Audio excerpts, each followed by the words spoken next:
The last thing that we're going to do in this unit is adding and subtracting radicals. So here's what I know. The index, which is also, remember, the root, and the radical, what's underneath, like and it's a square root or a cube root, they have to match. You might need to simplify to get them to match. Depending on what's given, you're going to add and subtract the coefficients. Okay, this is what I mean. I am looking to make sure that the index or root are the same. There's a 3, there's a 3, and that what's in the radical matches. 3 root 11, 3 root 11. All I need to do is add or subtract the coefficients. So look on the outside. This says negative 10 minus 11. Well, negative 10 minus 11 is negative 22, and we have negative 22 cube roots of 11. This stays the same. It's just like saying I have negative 10 x's minus 11 x's. They would stay x's, so they're not going to change. Let me show you another example. Notice that they're both cube roots, but they don't have the same number. That's what I mean by you might need to simplify. All right, this one's going to stay the same. It's the small one here. It's going to be negative 2 cube roots of 3. In order for me to add them, this also has to be cube root of 3. So let's see what's inside of 81. If you have 81, we're going to divide by 3, and you get 27. Divide by 3, and you get 9. Divide by 3, and you get 3. Divide by 3, and you get 1. So this portion is going to be a 3 on the outside and a cube root of 1, 2, 3, 4 threes. 3, 3, 3, and 3.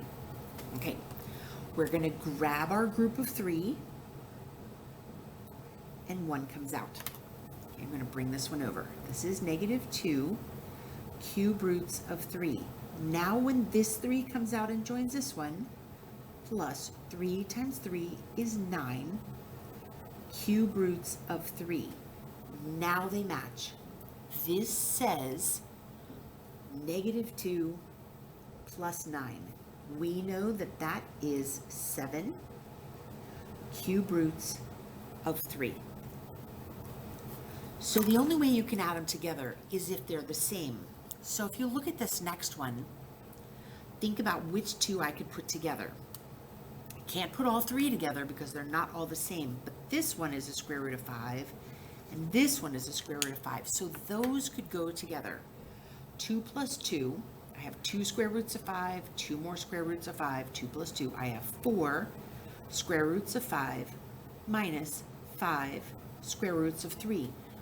I can't put those together. I'm just done. There's my answer. Okay, I'm looking at these two. They need to be the same. All right. 15 is made up of 3 and 5, so I know I can't simplify that. But let's look at 60. Okay, I'm going to take 60.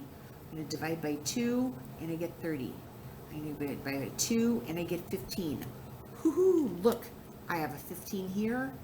I want it to have a 15 there. So I'm just looking at this. It says negative 6, and inside is 2 times 2 times 15.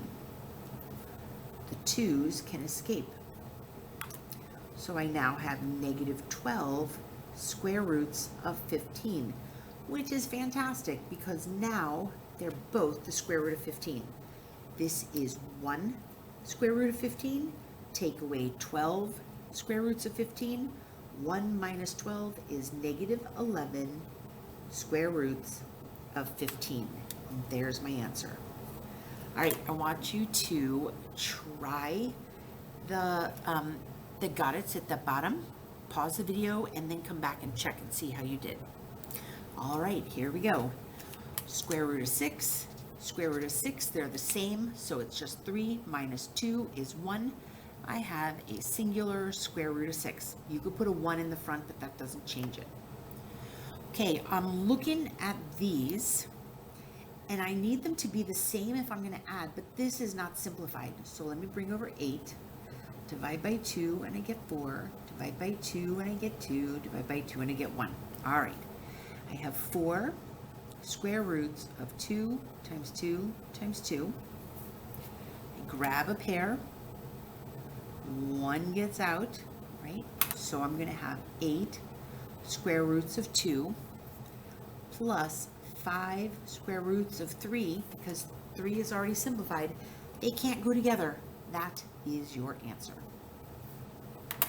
Okay, let's look at this next one down here. 7 is a prime number, so I know that one's simplified, but 63, not so much. So it can't divide by 2, but I can divide by 3, and I will get 21.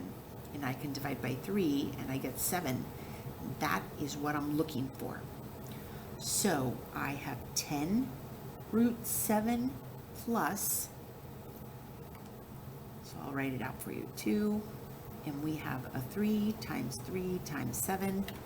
Grab the pair, 1 gets out. So again, 10 root 7 plus, when this joins, 2 times 3 is 6, root 7, they're the same, put them together. 10 plus 6, I'm going to have 16 root 7s. Done. Okay, this one looks big and ugly. Let's take a look at these. This is a negative 8, and I have 28. All right, so I'm going to break up 28. Oop, 28, not 27. 28. Divide by 2, and I get 14. Divide by 2, and I get 7. So this one is going to be negative 8 times 2 times 2 times 7. 2's get out, so I'm going to have negative 16 root 7. Now I'm going to do this side. I have 112. Okay, I'm going to divide by 2, and I get 56. I'm going to divide by 2, 25, 26, and we're going to get 28. I'm going to divide by 2, and I get 14. I'm going to divide by 2, and I get 7.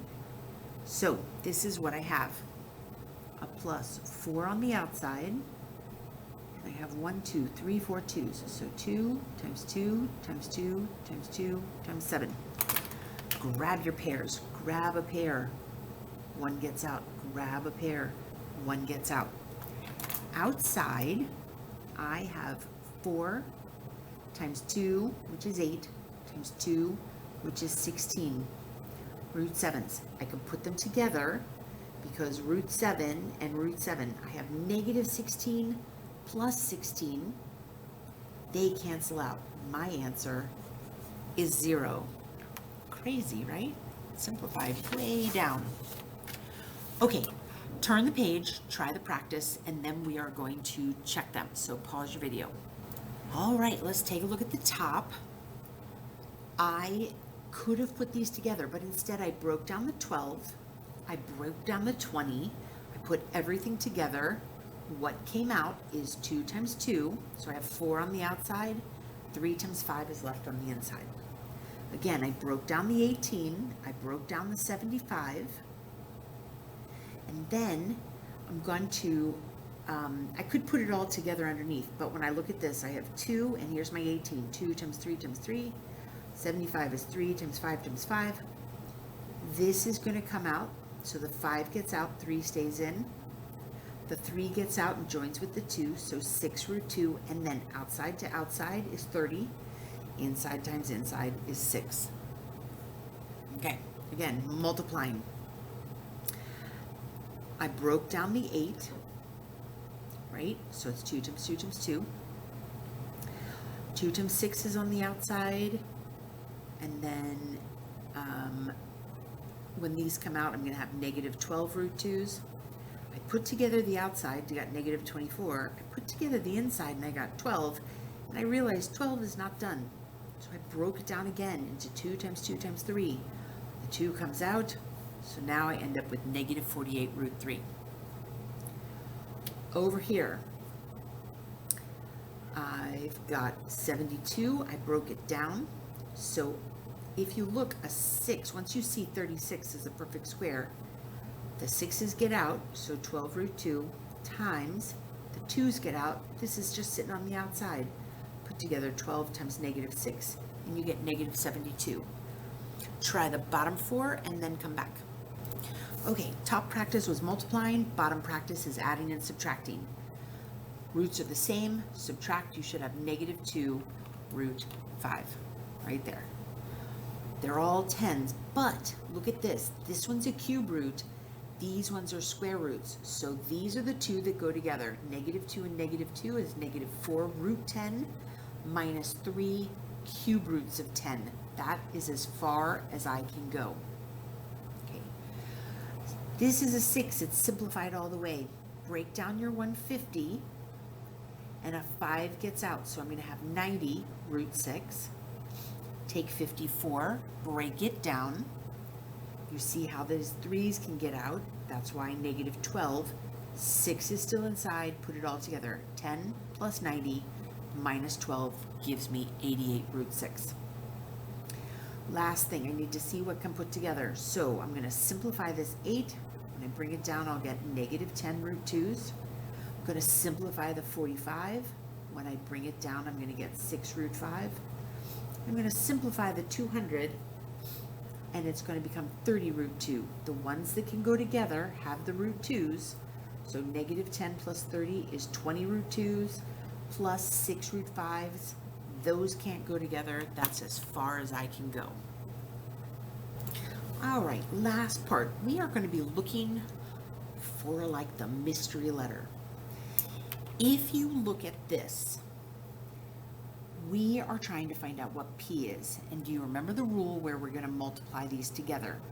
So I'm going to multiply them together and get 8 to the 3P. Okay? I know that that equals 8 to the first power.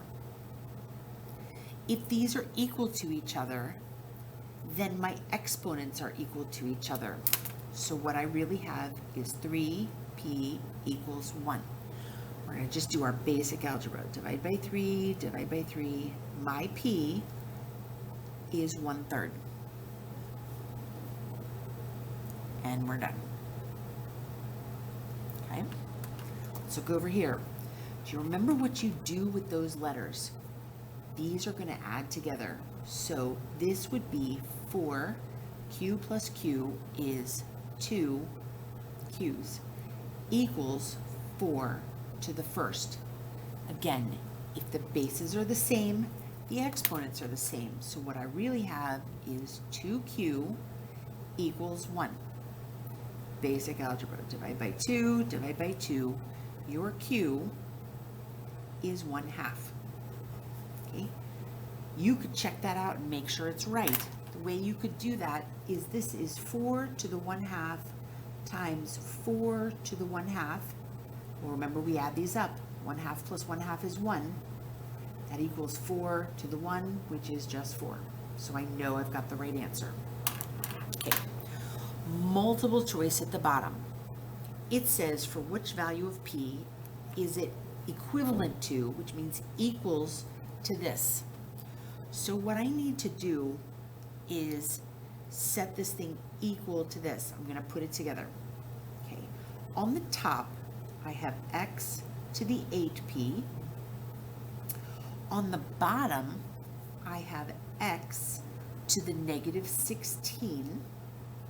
So remember back when we're doing negative exponents, these guys have to move up here. So what that means is it's going to be x. These are moving up. It's going to be 8p plus 16. These 16 move up and become positive. Okay, so this is what I have. X to the 8p plus 16, and we know it's equivalent to x to the 48th. Here's what I have. The exponent is equal to the exponent. Basic algebra we've been doing all year. 8p plus 16 equals 48. We're going to subtract 16. 8p equals 32. We're going to divide by 8 and divide by 8. P equals 4. Perfect SOL question. All right, come see me Warhawk time if you have any questions, and do your delta math. See you next class.